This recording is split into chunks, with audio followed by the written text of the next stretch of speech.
Hello everyone, I hope you're all hale and healthy.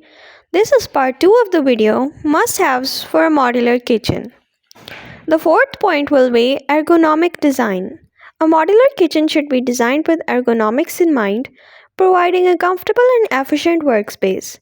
Some must-haves for ergonomic design include optimized work triangles, a layout that positions the sink, stove, and refrigerator in a triangle formation, reducing walking distance and improving workflow. Adjustable shelving, customizable shelving that allows you to adjust the height and position of shelves to suit your needs.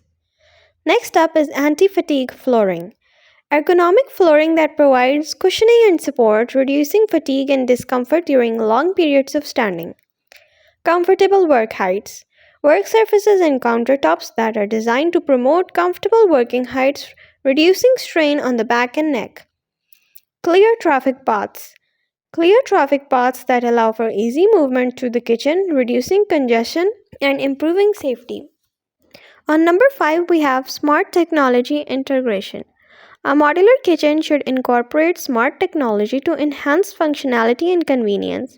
Some must haves for smart technology include smart appliances, integrated appliances that can be controlled and monitored remotely using smartphones or tablets, voice control. Voice activated control systems that allow you to control lighting, temperature, and appliances with voice commands, wireless charging, built in wireless charging stations that keep your devices charged and clutter free, smart lighting systems that adjust brightness and color based on the time of day, ambient light, and occupancy, kitchen automation, automated kitchen systems that streamline tasks such as automated coffee makers, wine coolers, or trash compactors. These are must haves for a modular kitchen. If you like this video, don't forget to subscribe and click the bell icon so you don't miss out the notification of our upcoming video.